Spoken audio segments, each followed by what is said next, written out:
Une route, c'est pas si simple que ça. Quand on circule sur la chaussée, on se pose pas la question. On circule sur un revêtement et on se pose pas la question qu'il y a en dessous. On fait pas une autoroute comme on fait un chemin communal et inversement.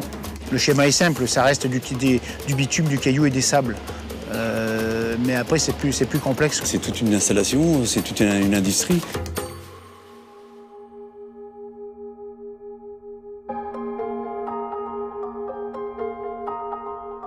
Ça, c'est de l'enrobé. C'est ça qu'on appelle de l'enrobé. L'enrobé, c'est un mélange de cailloux, de bitume et de filaire. Et c'est un mélange qui est parfaitement mélangé, qui est homogène et qui, une fois refroidi, a cet aspect-là, qui est relativement lisse et qui permet d'avoir une circulation très confortable. Ça se fabrique en usine. Les usines d'enrobé produisent le revêtement de la majorité des routes. Elles sont construites au plus près des zones en plein développement.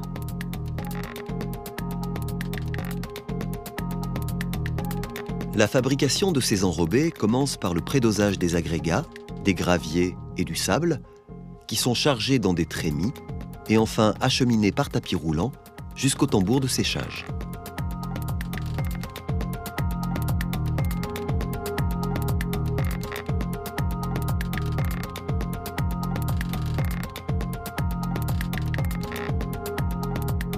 Les sables et graviers sont chauffés dans un tambour rotatif à l'aide d'un brûleur généralement à gaz pour évacuer l'humidité résiduelle et porter la température à 150 degrés.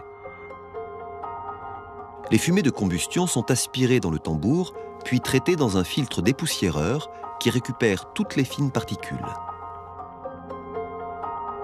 La vapeur d'eau s'échappe alors par la cheminée.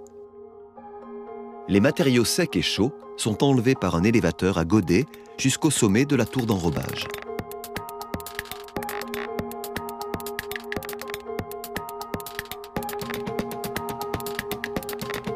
Les équipements de dosage et des bascules déversent les matériaux et le bitume dans le malaxeur qui réalise la gâchée de l'enrobé. Le mélange est alors emmené jusqu'au trémies de stockage où les camions viennent le récupérer avant de passer à la pesée et d'aller alimenter un finisseur sur la future route.